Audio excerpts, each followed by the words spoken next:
Ni ukweli, unajua ukweli ni kwamba mito ya baraka imebarikiwa sana, kwa sababu hata pengine ungetembea wapi huenda hiyo ufunuo haupati, lakini Mungu amekusudia sisi tuko hapa tuipate. Kwa hivyo unapochukua hiyo kitabu ujue wamejiwekea akiba ya elimu ambao hata viongozi wengine hawana. Kwa hivyo wewe unapochukua na unaenda kusimama kuhubiri, kufundisha, si maelekezo yako hapo. Na makanisa yetu sasa mengi saa hii haijui Roho Mtakatifu, hawaelewi Roho Mtakatifu. Kwa hivyo wewe kwa kipindi kama hii ndio naona elimu kama hii hatutaki tuiseme tuiache. Tungependa tuifundishe na wewe uwe na guideline ya kwamba hata ukisimama na Roho Mtakatifu baada atazidi kukupa mengine, lakini una kitu cha kusema kwa ujasiri. Ni mafunuo Bwana ameyaleta na neno lake, na kwa neema ambao Mungu mimi amenipa, nobody can question that teachings, kwa sababu ziko kwenye Bible. Tunafundisha na watu wanaamini. Kwa hivyo ni kitu ambayo ukiaona somo limewekwa kwenye karatasi in public una shaka, kwa sababu ni elimu na ni Mungu anataka watu wake wafikie. Kwa hivyo nawashukuru sana na Mungu atenda mema. Asubuhi tuliangalia katika hayo maelezo ya Roho Mtakatifu, tuliangalia mahali Yesu ambao alifanya koma ya maelezo ya Roho Mtakatifu ili sasa wanafunzi waende pale Jerusalem. Na tuliangalia mistari michache katika kupaa kwake kwenda mbinguni. Ndio mahali tulifika. Na ni mistari 1, 2, 3, 4 ya muhimu sana katika kuweka bridge ile ya kwamba Yesu anaenda, nyinyi mnabakije sasa.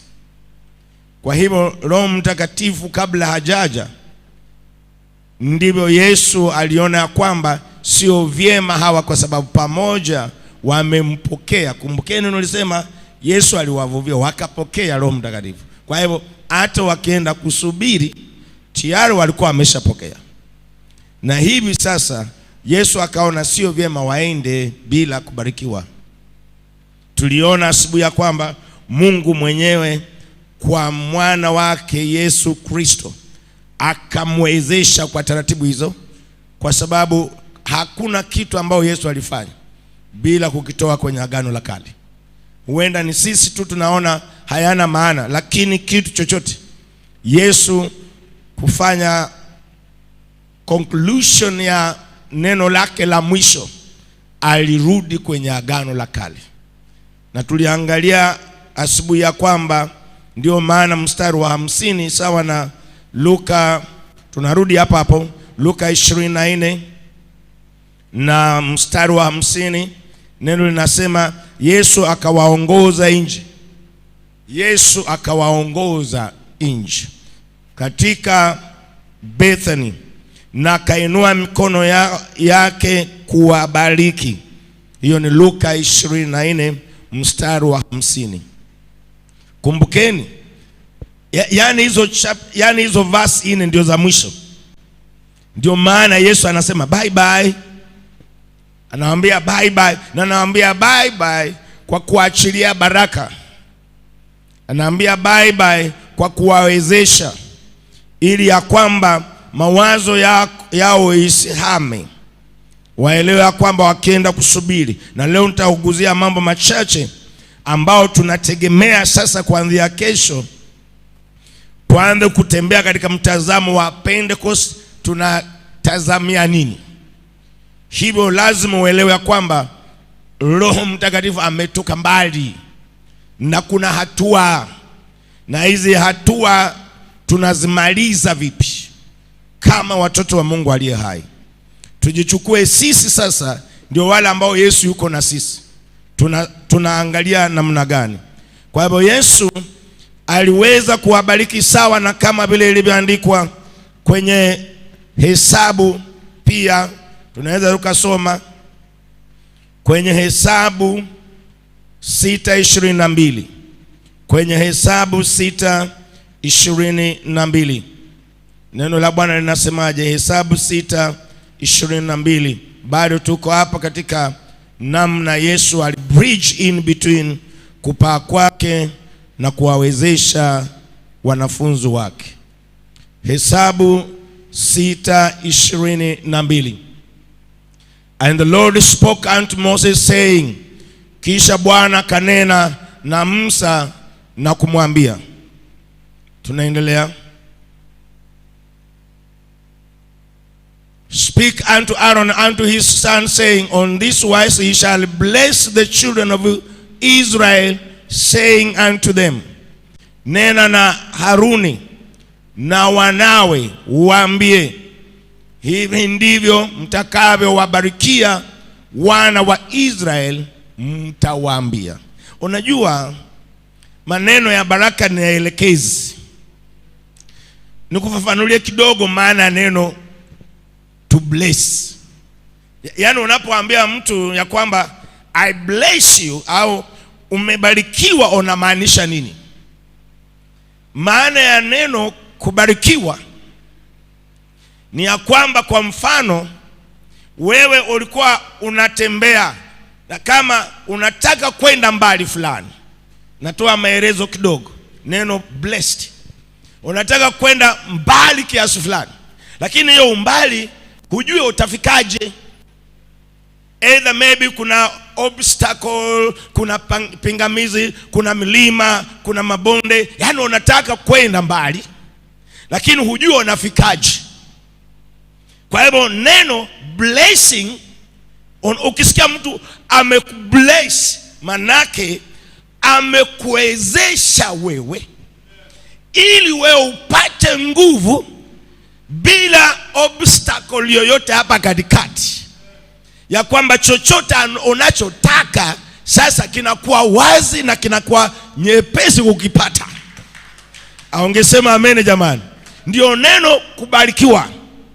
Kwa hivyo unaangalia hawa, Yesu alipoenda kainua mikono anawabariki, manake alikuwa anawaambia hivi, mtakaposimama hamna kizuizi chochote kitaweza kuwapinga.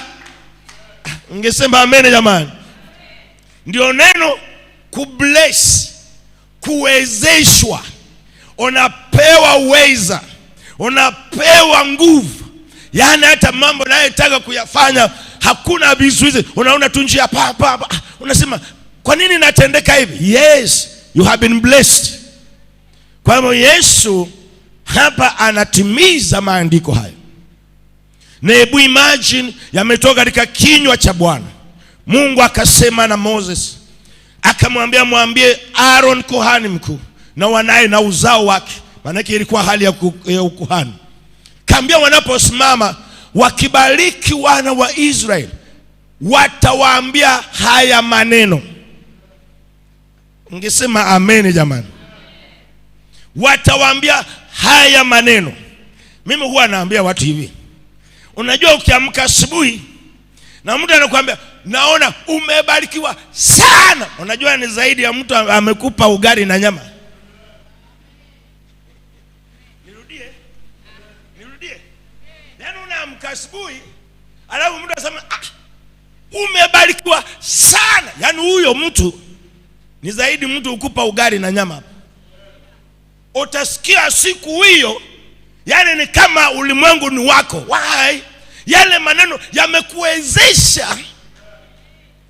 Ungesema amen jamani. Yaani yamekuinua, hauoni kitu chochote ambao kinaweza kikakuzuia not to go where you want to go. Lakini ukiamka, hata kama ulikuwa tajiri kwa kuwezo wa namna gani, alafu mtu anakuambia wewe maskini sana, unajua utaanza kuhara bila hata kuumwa.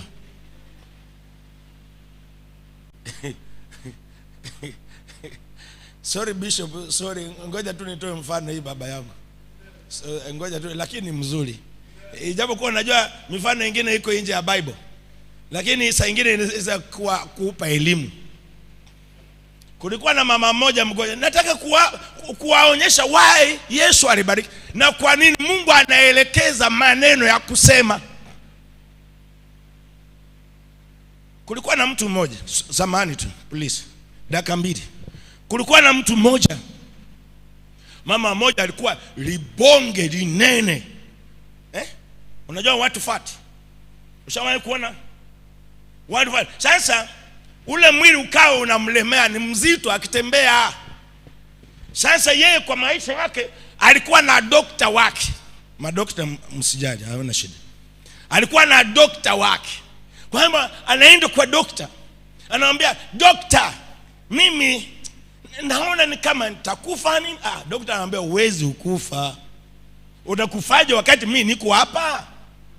Mimi naise nikakuta." Asema, "Dokta, kweli vile nimenenepa hivi, nashindwa hata kutembea." Dokta akamwambia, "Wewe usijali, kufa hawezi kufa. Mimi naweza nakupatia tu uje hapa wiki 2-3, hiyo unene mimi itaitibu, itakuwa imesha." "Kweli dokta?" Basi mama akaenda. Wiki ya kwanza, naenda kwa ufupi, wiki ya kwanza, wiki ya pili, anaona napungua kidogo, lakini unene unaongezeka. Unene tu unaongezeka. Lakini dokta alimwambia, "Ndani ya wiki 2 umepona." Sasa mama akakaa sema, kumbe huyo dokta ni ana mbinu ya kula hela zangu. Nimemaliza wiki 3 na mwili bado halafu ananiambia eti utapungua. Basi hata kama ni kufa ni kufe tu. Sasa unajua wa doctors kama hawa waulize, wamesoma, wana mbinu zote za kukusaidia au kutosaidia. Sasa dokta akanenewa sijui na Mungu, akasema ili huyu apone haraka, nataka nimpe maneno ya kuvunja moyo kabisa, ili aelewe ya kwamba naweza nikamtibu kwa maneno yangu mimi. Kaenda siku hiyo, amekasirika, akakutana na dokta.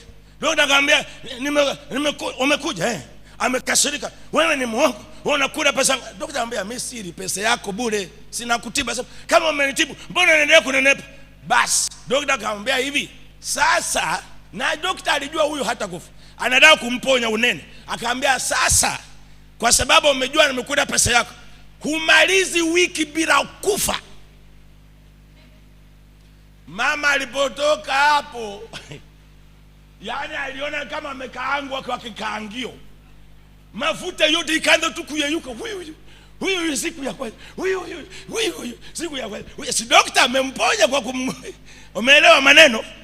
Sasa ameona huyu ndani ya wiki amerudi sili. Hajafa. Akarudi kwa dokta sema, "So uliniambia baada ya wiki mimi sasa unaonaje nimepungua?" Dokta akamwambia, "Nilitumia maneno ya uponyaji kuliko vile uliko nafikiri. Na nilijua hautakufa." What? Maneno yanamwezesha mtu. Ungesema amen jamani. Maneno yanamwezesha mtu. Maneno yanaweza yakakufanya ukainuka hata kama ulikuwa unaumwa. Maneno ya Jehova aliyo mazuri yanakupa uwezo wa kwenda kilomita mbali hata kama haujui mbele na nyuma. Ana mtu aseme amen jamani. Na haya ndio maneno Mungu alitumia hata kwa Ibrahim. Alimtoaje?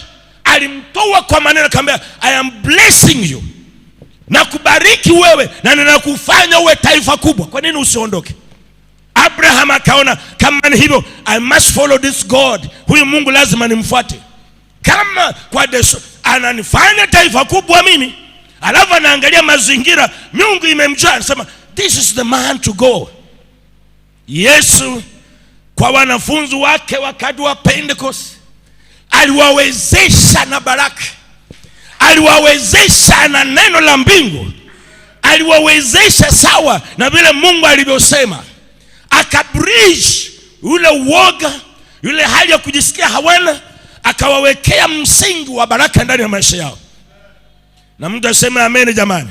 Wakakaa wakajua sasa sio watu wa kawaida, they are blessed. Na ndivyo Mungu anasema. Mstari wa 24 nasemaje? Ili Aaron kuhani awabariki vipi wana wa Israeli na uzao wake. Mstari wa 24 na Biblia inasema walikuwa wanawabariki wakisema, and the Lord bless thee and keep thee. Na ganza liseme amen. Waliwabariki wakisema, na Bwana kubarikie na kukulinda wewe. Unaonaje hayo maneno? Very important, Bishop. Ni maneno simple but very powerful. Na Mungu ndiye ametoa mwongozo. Anaambia msimama hapo. Na hii maneno baba yangu, unaonaje baba yangu? Yani hawa kila siku na msimama, na Bwana wakubarikie. Ndio ile kufurahishwa ile. Na Bwana kubarikie na kulinda. Na mtu aseme amen. It's a very simple word but very powerful. Bwana akatoa mwongozo. Yesu aliona, na ni ukweli, maneno ya Yesu yale aliyosema, aliyowapeleka pembeni ndio haya. Kweli Bwana aliwabarikia mtume na aliwalinda maisha yao yote. Na mtu asema amen jamani. Mtu yoyote ambayo aliyejaribu kuattack mwana disciple aliona cha ajabu sana. Walipita mambo magumu, lakini baraka ilikuwa ndani ya maisha yao. Waliweza kupanda milima na mabonde, lakini they are blessed. Walibarikiwa na Bwana aliwahifadhi. Ndani ya Pentecost Yesu anatuwekea sasa bridge kubwa sana jamani. Na ulimwengu ambao haungeweza kutubariki uko vizuri ndani ya mito ya baraka. Usiangalie mama yako na baba yako. Huenda walishindwa maneno ya kukuambia. Huenda hata kama walitoa maneno mazuri walikataa. Lakini hata kama walikataa, hata hawa ambao waliobarikiwa na Yesu, Yesu hakuwazaa. Wengine aliwakuta wafanyabiashara, wengine watosha ushuru, wengine sijui madokta, lakini aliwapa neno moja. Alibariki maisha yao, aliwawezesha. I believe sisi leo kwenye hii Pentecost, kwenye hii madhabahu, I believe tunaingia Pentecost tuliyobarikiwa na Jehova aliye hai. Na mtu aseme amen jamani. Na leo tutaenda kumaliza hii kwa kuwabarikia nyinyi kwa haya maneno. Let me tell you. Wacha nikwambie, mimi sijui nishawahi kushuhudia hapa. Mimi kuna siku moja ukweli kabisa, mtu mama mzima na family walikuwa mahali, yani tulipendana sana. Na kati hiyo enzi hiyo miaka ya nyuma, mambo yalikuwa hayaendi. Yule mama nikamwangalia, ni mtu mzima, akaniambia, mwanangu, mimi natamani ubarikiwe sana. Aliposema vile, nilikichukua kihela kidogo sana tu, nikampa. Nilipompa akafungua kifua. Unajua zamani walikuwa wanafungua kifua huko. Yule mama akafungua kifua, akatematema mate, akinena na ile hela nilimpa. Let me tell you, milango ilifunguka ya ajabu. Sasa nikasema, kama mtu wa kawaida anaweza akafanya hivyo, na Yesu alitamkaje? Yesu alisemaje? Ndivyo haya Mungu akasema ya kwamba wana wa Israeli wabarikiwe, ya kwamba Mungu awalinde. Na mimi naamini pia Mungu atatulinda, Mungu atatuwezesha, na Mungu ainue kinywa chako kiwe baraka kwa mtu mwingine kwa jina la Yesu. Ungesema amen jamani. Tuache vinywa vya mambo ya ajabu. Ukikutana na mwenzako kama haujui salamu, mwambie you are blessed, umebarikiwa na Bwana. Na mtu aseme amen jamani. Kuna watu wanaamka hawajui waendaje. Neno lako linawainua, neno nalo litamka kwao linawawezesha. Na ni ukweli, ndio hata mimi nimeona every day mahali hapa sijawahi kukutana na neno mbaya. Every day nikimkuta kibisho na mama wana smile every day tu. Yani ile neno linayotoka kwa, yani linakuencourage tu kusema ya ngojeni. Unajua mtu mwingine anaweza kusema, kwa nini tu unaongea juu ya watu? Mimi unajua nimetembea sehemu nyingi sana. Kuna watu hawako kwa level ya huyu baba na huyu mama. hata vile vibaraka vidogo vidogo, lakini mahali wamejiweka utaona tu ufanye kazi zako wewe mwenyewe. Kuna watu ambao Mungu anawainua for generation. Kuna watu ambao Mungu anawainua kwa ajili ya vizazi. Kuna watu ambao Mungu anainua kwa ajili ya kuwezesha wengine. Kuna watu mamilionea hawawezi hata kuweza kusimama kufanya kitu kwa ajili ya watu. Kwa hivyo mito ya baraka ikufundishe wewe, na wewe jifunze kuwa baraka. Kuwa baraka kwa watu wengine. Na mtu asema amen jamani. Be a blessing to other people. Na hiyo ndio tutaona kwenye Matendo ya Mitume kule. Wakati wa Pentecost, mitume walibarikiwa, walifanyika baraka. Baraka zilitembea kweli, na watu waliweza hata wengine kuuza mashamba yao. Wengine walileta vitu wakaviweka hapo. Why? Kwa sababu wale walikuwa wameshabarikiwa. Waliendelea kutamka haya maneno. Twende 25. Neno la Bwana linasemaje? 25 inasemaje? The Lord make his face shine upon thee and be gracious unto thee. Hiyo ni maneno ya kubarikiwa. Wanawabariki wakisema, Bwana kuangazie nuru za uso wake na maliza mwenye Kiswahili na kufanyaje? Hayo ni maneno ya kubariki. Na mtu asema amen jamani. Ni machache lakini yana uzito. Na Mungu ndiye alielekeza wabarikiwe hivyo. Kasema, na Bwana kuangazie nuru za uso wake na kukufadhili. Na itendeke hivyo kwa jina la Yesu. May the Lord make his face shine upon us. Mungu akiachilia nyuso yake ing'ae juu yako, mimi nakueleza mambo yako yatakuwa na neema ya ajabu sana. Tunahitaji uso wa Bwana ung'ae juu ya maisha yetu. Tunahitaji neema ya Bwana. The blessings of God zinatoka mbali mno, na Mungu hajawahi kuzuia kinywa chake kutobariki mtu yeyote. Leo wewe uko hapa, mimi sijui una mtazamo gani. Pentecost sio tu kunena, tutaangalia, lakini Yesu alitoa mbali, akabridge na blessing. Wakaendelea kubariki wakisema namna gani? 26. Neno linasemaje? 26. Bwana baada akatoa maelekezo ya maneno ya baraka. The Lord lift up his countenance upon thee and give thee peace. Bwana kainulie, Bwana akuinulie uso wake na kukupa amani. Na mtu aseme amen jamani. Maneno ya ajabu mazito sana, ambao muda akikubariki hivi every day unatajirika hata bila kupenda. Nakwambia unatajirika hata bila kupenda. Na mtu aseme amen jamani. These are the words ambao Mungu aliongoza. Kwa hivyo Yesu akiwatoa anajua na wabless vipi. Kamwambia, na Bwana akuinulie uso wake na ukupa amani. Kweli mitume walikuwa na amani ya ajabu. Ni ukweli. Sasa kama watu wanachapa mijeledi nchua, alafu wanaambia tukuone kama unasema juu ya huyo mtu. Na dakika chache anakipiga kona hivi anasema yes. Sio mtu ana amani ya ajabu sana. Na kwa hiyo mtu ana amani.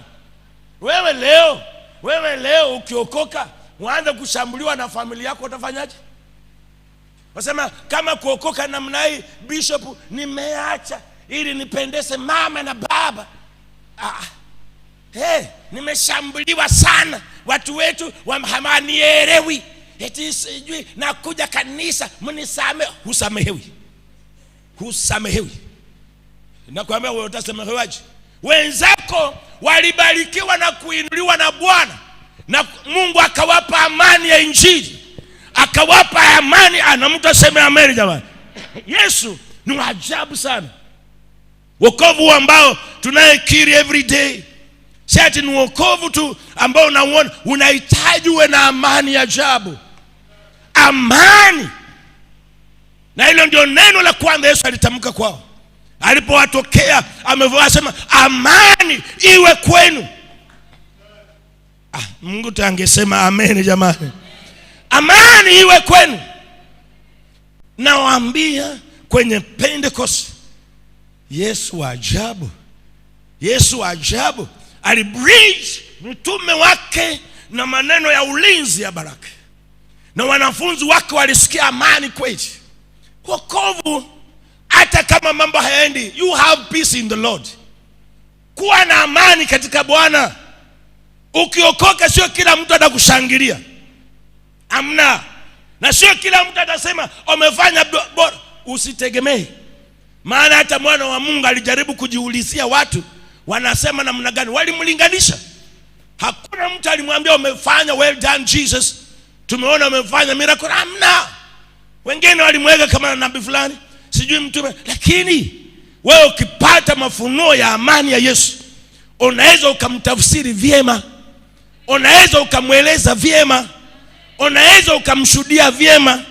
Kwa hivyo Pentecost, ili iwe Pentecost, ndio tuna bridge leo, tunahama hiyo. Kesho tunaanza chapter nyingine. Elewa ya kwamba amani ni jambo la muhimu. Walisubiri kwa amani bila mashaka ndani yao. Nimekuambia hata kama walikuwa wanapigwa mijeledi, they had peace in their mind. Walikuwa na amani sana ya moyoni. Why? Ni sehemu ya baraka. Amani ni baraka kubwa jamani, na hakuna duka la amani. Tungekuwa nalo watu wangeenda kununua. Today, kwa nini hata ulimwengu wa kawaida unaharibika? No peace. Wataitoa wapi? They are not blessed. Lakini wewe ulibarikiwa na Yesu, wewe ulibarikiwa na Mungu aliye hai. Unaweza ukatembea lakini una amani moyoni.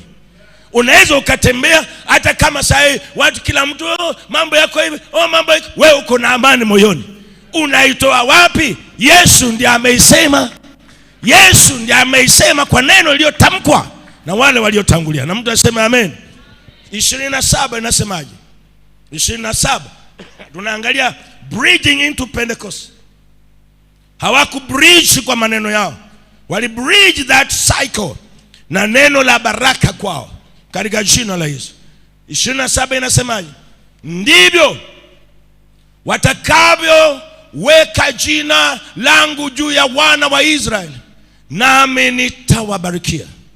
And they shall put my name upon the children of Israel, and I will bless them. Na mtu aseme amen. Ndivyo Mungu amesema. Kwa hivyo Yesu akibridge, akibless watu wake, alijua wanavukaje, wanaenda kusubiri vipi. Mstari wa 51 tunarudi kwenye Luka 24, maana tunamalizia maelezo ya Holy Spirit. Sasa tuangalie kwanza kesho Pentecost wenyewe, ya kwamba ulihitaji nini ambao tutasonga mbele.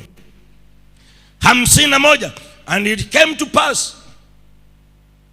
and it came to pass while he blessed them, he was parted from them and carried up into heaven.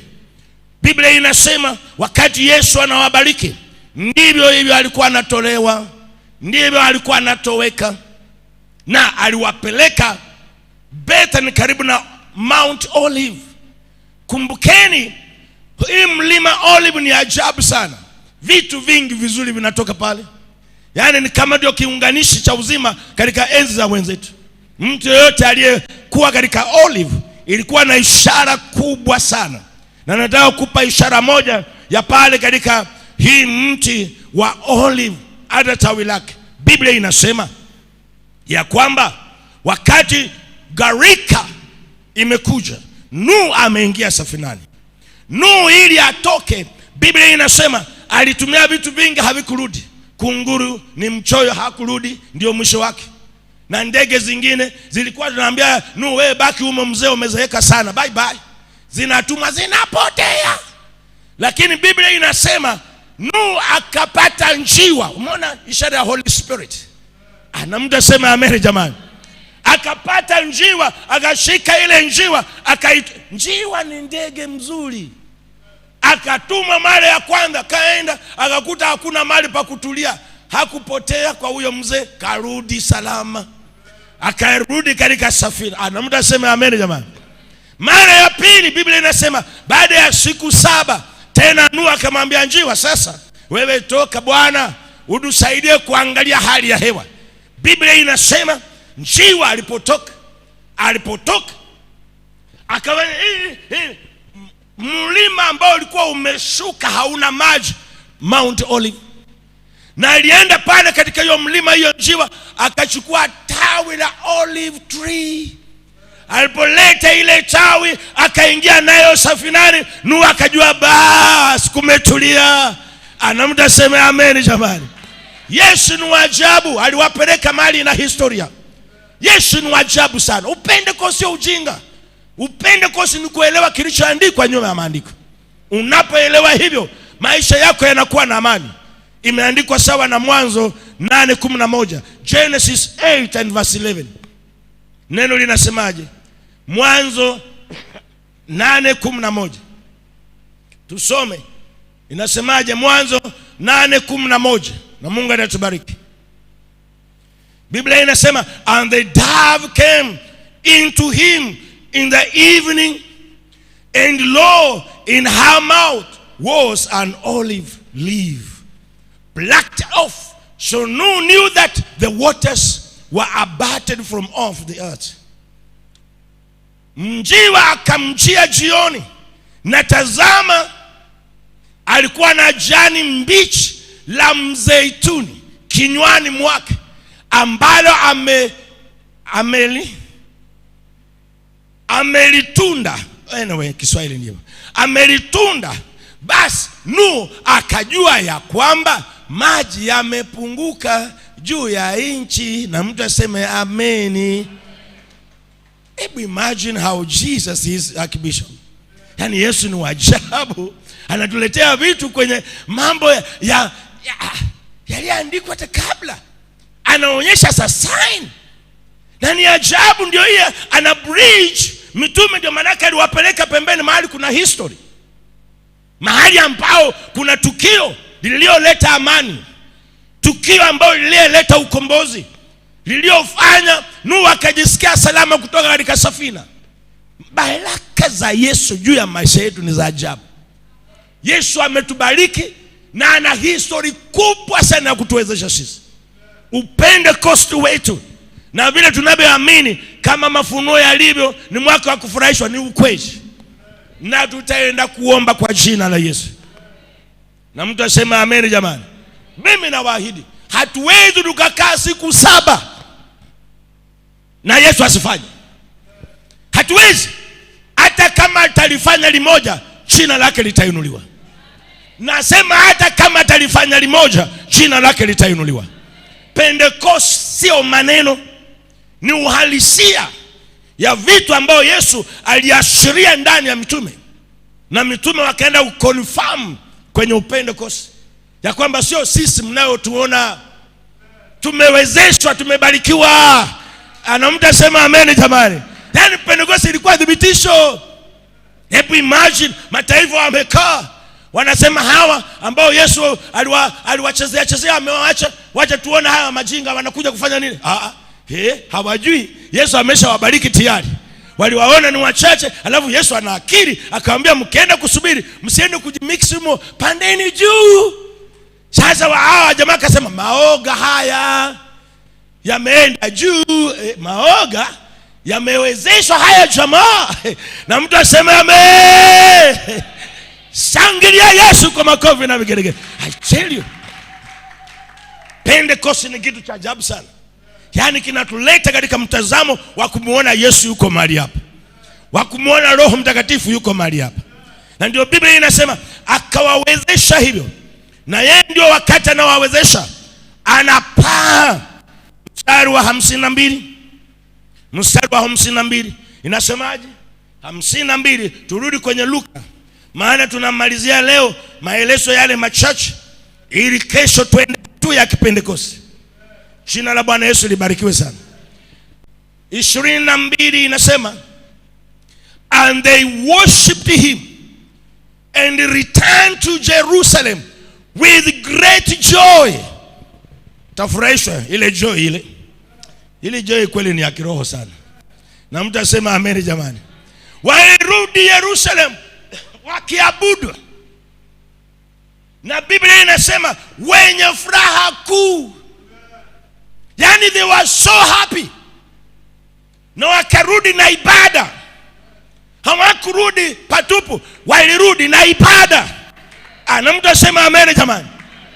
Upentekoste lazima uache ibada ndani ya mtu. Hata kama ulikuwa haujui ibada, upentekoste utawacha ibada. Utawacha alama ya ibada ndani ya maisha yako. Mtu asema amen jamani. I know wengi tumetoka katika mazingira mbalimbali. Wakati mwingine unajua, let me tell you, baba yangu yani kuna watu hata ukiwaambia God is blessing, yani anaona ni story unampigia. Kwa sababu mazingira ya watu wengine wametoka haiwaruhusu kukubali. Na ndivyo hivyo mitume walikuwa. Hata wengine tunakaa lakini tusikiri hivyo kwenu, tuko ndani ya Pentecost. Mimi najua nyinyi nyote mmebadilishwa kwa damu ya Yesu. Ana mtu asema haleluya. Lakini kuna watu dunia hii hata ukiwaambia Mungu anaweza, amezingirwa na hii na hii na hii na hii. Akibisho yani una kazi baba yangu. Lakini utapambana wote kwa jina la Yesu. Na mtu asema amen jamani. Huyu baba yangu hatutawachana, huyu amekuwa rafiki ya baraka. Na mtu asema amen jamani. Najua unaweza ukatoka kwenye mazingira ambao hujui utatokaje. Lakini unahitaji neno la kuwezeshwa. Unahitaji neno la kutiwa moyo. Unahitaji neno la kusukuma uende mbele. Ana mtu asema amen. Kwa sababu wengine waliwekewa maneno ya laana. Unajaribu hiki kinafeli, unajaribu hiki kinashinda. Tuna uweza wa kimungu mahali hapa. Tunaye mamlaka inayotoka juu, ya kwamba hata kama walisema haitawezekana, imeshawezekana tayari. Nasema imeshawezekana tayari katika jina la Yesu Kristo aliye hai. Biblia inasema walirudi na ibada. Mioyo yao imejaa furaha kuu. Tutafurahishwa. Walifurahishwa kweli. Walifurahishwa baba yangu. Walifurahishwa. Wamerudi na furaha kuu imewajaa. I think wakiwa barabara walikuwa wanacheka tu wenyewe. Mpaka watu wanashangaa, mbona mmecheka bwana? Ni nini imetendeka? Hawaelezi. Ibada imejaa. Bwana kujaze furaha. Bwana kufurahishe mwaka huu katika jina la Yesu Kristo aliye hai. Mtu asema amen. Sema amen. Sema amen. Na leo ukienda kwako fanya zoezi. Ukifika tu mlangoni hata kucheka. Yaani waanza kucheka tu. Yaani mpaka mtu anasema kichaa ameingia, wewe usiwajibu. Usiwajibu. Wewe endelea kufurahi. I say ni maajabu sana. Yaani nakwambia ndani ya nusu saa utaona Roho amebadilisha mazingira yako. Amebadilisha mazingira yako. Na mtu asema haleluya. Na ndio Biblia inasema walirudi na ibada na furaha kuu kwa jina la Yesu. Si imetendeka hivi. Unajua wakati mwingine nyinyi mnaambiwa vitu vya kifalme, alafu mkienda nyumbani ukifika mlangoni umenuna we. Umenuna we. Sasa furaha iko hapa. Ibada iko hapa. Kwani ni hapa tu alafu nyumbani inapotea? Hamna. Yaani nimesema hivi, hata ukienda kwako, hata kama mambo haendi, safisha hizo vifuria ukifurahi. Sema amen wewe. Yaani unaosha unacheka kweli. Paka muda anasema wewe umerogwa, unamwambia wewe tulia. Ndio wewe mwambie tulia kwa jina la Yesu. Mwambie tulia, usinisumbue. Cheka kwa furaha. Cheka. Tutaona wewe cheka. Mimi nakwambia jioni haifiki. Muujiza kama ilikuwa haipo itavunguka kwa jina la Yesu Kristo wa Nazareth. Na mtu asema amen jamani. Pentecost ilizalisha vitu vya ajabu. Mstari wa mwisho 53 inasemaje? Tuna bridge. Sasa Yesu na wanafunzi tunaingia Pentecost. Mstari wa 53 inasemaje? Neno la Bwana linasema and were continually in the temple praising and blessing God. Na mwisho imesema amen. Nao walikuwa daima ndani ya hekalu wakimsifu Mungu wao wapi amen? Tutarudi ni English amen. Na mtasema amen. Kwa sababu English iko na amen. Manake na iwe. Angalia maandiko vile ilivyo ajabu, ilitia muhuri na amen. Na ndio andiko la mwisho amen. Ya manake iwe hivyo. Now and were continually in the temple praising the Lord, blessing God. Amen. Ikaisha. Na mtasema amen, hallelujah. Ikaisha Pentecost. Mnaonaje hiyo Pentecost? Mnaonaje hiyo bridging? Ikaisha. Walikuwa na sifa. Walikuwa na bariki Bwana. Halafu amen, muhuri umetiwa ta. Kwa nini Mungu asifanye? Jamani. Yaani mimi tunaambia moyo wangu tu. Yaani ukweli kama wa Pentecost sisi wote ungekuwa kama mito ya baraka. Yaani badiliko ni sifuri. Kwa nini nasema hivi? Kuna wenzetu wakati mwingine wameinuliwa lakini hawaoni maana ya kuwa na ibada za kila siku. Yaani kuna watu wamekuwa wazito na ibada. Ulimwengu ikienda hivi, unaona vile ulimwengu, kwani umeitwa kwa ajili ya ulimwengu? Kitu ikitendeka tu, unaona vile mambo yanaendaje, kwani ndio unaendesha? Wenzetu walidumu, Biblia inasema continually in the temple. Na wacheni niwape tu angalizo.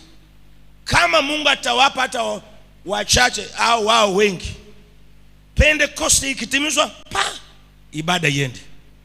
Yaani ndio ibada iende. Nakwambia ndio ibada iende. Why? Kwa sababu sasa wewe utajazwa nguvu, alafu unaenda kuzifungia kwa bedroom yako. Nijibu. Yaani tulikuwa tunafanya biashara gani hapa? Ujazo wiki mzima, umalize, uende ufungia bedroom. Yesu wa Nazareti. Tena Biblia inasema baada ya Pentecost Roho Mtakatifu alipoanza, jamani ndio ikaanza sasa, moto umewashwa bila kuzimwa. That is the life we want. Hawa Biblia inasema kila siku waliendelea hekalu wakisifu, wakibless the Lord.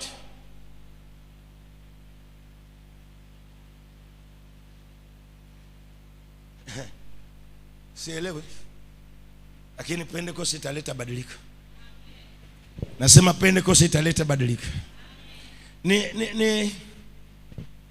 Ni ombi langu tu kwenu ya kwamba Pentecost ni kitu tofauti bila tunaelewa. Ukiangalia Pentecost, maana ndio tutaanza sasa tena kesho hii hatua. Hata kama ni siku moja tutaieleza tu. Andika mambo yafuatayo ambayo tunaenda kuyadili sasa kwenye Pentecost. Hiyo itakuwa ni hatua ya part 2 ya mafundisho yetu. Nimemaliza ile part 1, uko nayo. Pentecost ilikuwa inatimiza neno ambalo Yohana Mbatizaji alilolisema. Andika vizuri, uelewe sasa Pentecost, kile kilichotendeka sasa. Na hayo tutaendelea kuya. Pentecost ni siku ambao inatimiza neno la Yohana alilolisema wakati anaendelea kubatiza. Alisema nini? Luka 3:16. Pentecost hiyo, twende vizuri, Luka 3:16 inasemaje? Haya yaliyotamkwa ndio yanaenda kutimizwa wakati wa Pentecost. Luka 3:16. And John answered saying unto them all, I indeed baptize you with water, but one mightier than I cometh, the latter of whose shoes I am not worthy to unloose. He shall baptize you with the Holy Ghost and with the fire. Yohana alijibu akawaambia wote, kweli mimi nawabatiza kwa maji, lakini yuaja mtu mwenye nguvu kuliko mimi, ambaye mimi sistahili kuilegeza kidamu ya viatu vyake.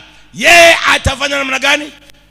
atawabatiza kwa Roho Mtakatifu na kwa, ndio udhibitisho tunaenda kuangalia sasa. Uelewe haya yaliyotamkwa kwa Yesu. Yesu hakufanya hii hata kwa wanafunzi wake. Tulisoma tu wanafunzi aliwaambia pokeeni, lakini hakuwabatiza. Tuseme ukweli, hakuwabatiza, si ni kweli baba yangu? Lakini walipokuja lakini hii amehifadhi, ndio anaambia kimbieni, endeni msubiri, kuna kitu itakuja. Hichi Yohana alisema juu yake. Ndio sasa amewapa tumeona, endeni, kitakuja haraka, msiwe na shida. Kwa hiyo tutaenda kuangalia ubatizo wa Roho Mtakatifu pamoja na moto. Ni ubatizo gani huo? Hayo ndio mambo lazima tunaitafuta ndani ya Pentecost. Ilitendekaje na ilitendeka, ilitimizwa. Eleweni, mambo ya Pentecost ni ajabu. Pentecost mimi naiona ni shule ya kiroho, ni shule ya kifalme, ni shule ya Mungu katika maisha ya watu wake. Ni sema ambao watu walienda kupokea vitu ambao hawajawahi, vilivyosemwa vinatimizwa ndani ya Pentecost. Jambo la pili ambao pia tunaenda kuliona katika Pentecost, tutaenda kuangalia the infilling of the Holy Spirit, ujazo wa Roho Mtakatifu. Kumbuka mitume walipokea, lakini hawakuwa wamejazwa. Kwa hivyo ili walibidi waende. Unajua ujazo ni tofauti na kupokea. Kwa hivyo Pentecost ilikuwa ni sehemu ya kujazwa. Na unajua kujazwa ni sawa na overflow, ni sawa na maji yanamiminwa, yanamwagwa juu ya watu. Na mtu asema amen. Ndio neno kujazwa. Na hivyo kama ile ya kwanza inatimiza neno la Yohana, hii ya pili inatimiza neno la Yoeli. Yoeli 2:28 inasemaje? Elewa, Pentecost ni utimizo tu ya kile kilichokuwa kimetabiriwa, kimesema, kama vile Yesu alikuwa anatimiza mengine. Kwa hivyo Yoeli 2:28 pia inatimizwa siku ya Pentecost. Inasemaje? And it shall come to pass afterward that I will pour out my spirit upon all flesh, and your sons and your daughters shall prophesy, your old men shall dream dreams, your young men shall see visions. Hata itakuwa baada ya hayo ya kwamba nitamimina roho yangu juu ya wote wenye miili, na wana wenu waume kwa wake watatabiri, wazee wenu wataota ndoto, na vijana wenu wataona maono. Na mtu aseme amen. Ilitimizwa. Petro akihojiwa ndiye alisema, jamani, haya mnayaona ndio yale yaliyotabiriwa na Yoeli. Sasa alisema kwenye Matendo. Na mtu asema amen. Alisema Matendo ya Mitume 2:40, aliwaambia watu, msishangae mnayaona, this outpouring ilitabiriwa na Yoeli. Manake Petro aliconfirm ya kwamba Pentecost inabeba udhibitisho tu, inabeba uhakika kilichosemwa. Kumbukeni, Biblia hii tumeandikiwa tutimize, ni sisi tutimize. Na hii kama sema watanena, si ndio Biblia sema? Na watanena wakisha miminiwa, si ndio hii? Kwa hivyo ndani ya Pentecost pia kukapatikana lugha ya kunena. Na mtu aseme amen jamani. Lugha ya nini? Walijazwa wakanena. Kwa nini wananena? Ile ilikuwa ni lugha tena ya kuunganisha kundi la Yesu liwe moja, kanisa liwe moja. Na mtu aseme amen jamani. Pentecost inatimiza. Na hiyo kunena lugha, elewa mnara wa Babeli, si mnakumbuka? Kila mtu alikuwa na maneno yake. Imekuja kutimizwa ndani ya Pentecost, ya kwamba vile Mungu aliumba mtu mmoja na lugha moja, ndio hiyo. Angalia Pentecost, wakajazwa wakanena lugha moja. Watu wakashangaa, mpaka watu wasema, mbona kile wanachonena tunaelewa kwa lugha yetu? Yes, revival. Ajabu.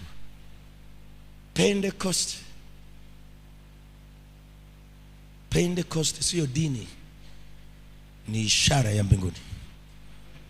Na mtu asema amen. Tusimame, nimemaliza. Haya ni baada ya machache mawingu tunaenda kuyachambua kwenye Upentekoste wetu. Yaani Archbishop, yani baba yangu, yani huu mwaka kweli tutafurahia kweli. Na hata mimi ni mmoja nitafurahishwa na Bwana. Hallelujah. I believe that Mungu hawezi akaleta mafunuo ya ajabu. Na ni ukweli, let me tell you. Yani nimeteach, unaona kama vile baba amefunuliwa akasema hii ni mafunuo. It is very true. It is very true. Sijayafundisha mahali. Ni mafunuo kwako wewe. Na wewe umekirimiwa na Bwana sana. Kwa nini Mungu asifanye? Pentecost taenda kudili na hizo na mengine ambao Bwana atafanya urejesho wa ajabu sana. Na jina la Bwana libarikiwe. Thank you Jesus. Thank you Jesus. Today tunaenda kuomba maombi to bless you. Na fundi whatever turudishie ile baraka tuliambiwa we bless God's people. Kwenye hesabu yetu tutayatamka kwa imani kwa jina la Yesu. Na Bwana atayatenda kwa mapenzi yake. Si ndio Pentecost yetu? Hallelujah. Thank you Jesus. Tunamwabudu Bwana kidogo, alafu tutatamka blessing to your life.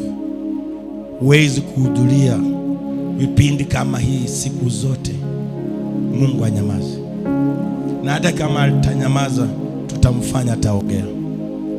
Atasema just because of you. Hata wale wako mbali wanajitoa kuwatch, kujituma, pia Mungu awabariki. Najua wote wangetamani kuwepo, lakini nashukuru Mungu pia manake mtandao inawafikia. May the Lord bless them. Na wote tutaenda kuwatamkia these blessings. Blessings. Nimesema dunia hii hakuna kitu kikubwa. If you can get somebody anaweza kawa na tamka neno lililo njema juu yako, you go very far. You go very far. You go very far.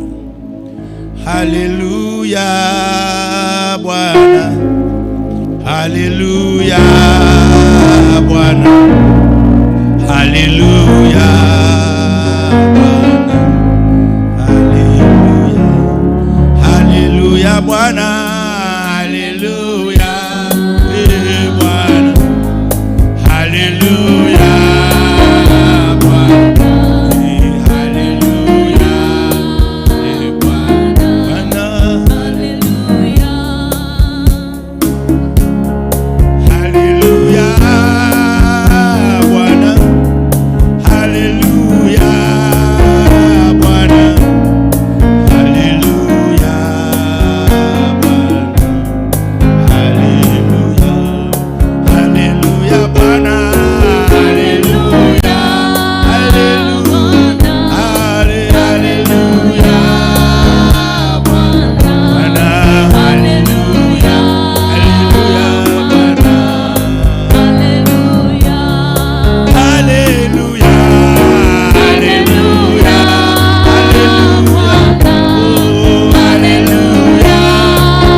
jina la Yesu.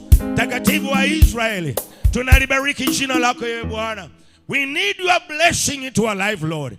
Bwana, tunahitaji baraka zako Yesu, kama vile ndivyo ulivyowawezesha Bwana wanafunzi wako ambao Bwana ulijua wataenda kusubiri Roho wakiwa wamebarikiwa. Ulijua Bwana watasubiri ujio wa ubatizo kama wangali wameshapokea tayari. Ulijua Yesu wataweza kumiminiwa huyu Roho ili akawatawale, akawajae, ili karama ziondoke ndani yao wakiwa wameshabarikiwa. Na sasa Bwana, jioni leo tenda mapenzi yako Bwana, jaza ibada ndani yetu tukafurahishwe mwaka huu sawa na vile hata mitume walirudi na furaha kuu, maana walijaa ibada. Ndio maombi yetu jioni leo katika jina la Yesu.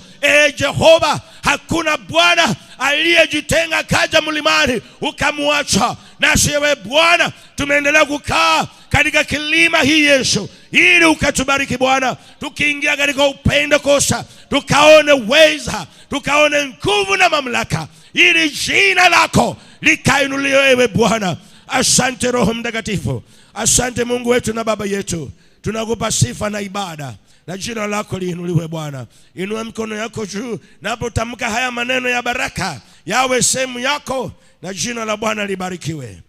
Rima shaka talaba lama ya shanda la manaba liria ba ya shanda, kama ilivyoandikwa kwenye mstari wa 23. Ninasoma 23, ninasoma ma ilivyoandikwa katika 23 hapo, nasoma katika jina la Yesu.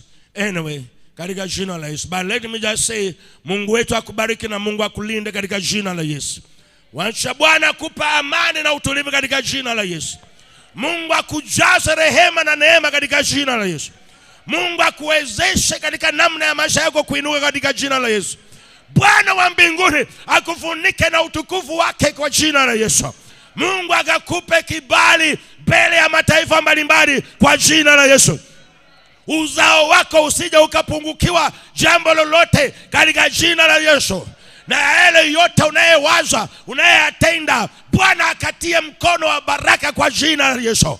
Katika madhabahu hii ya mito ya baraka na mwaka wa kufurahishwa, nami natamka kuanzia sasa Bwana akufurahishe katika jina la Yesu Kristo. But the Lord bless you.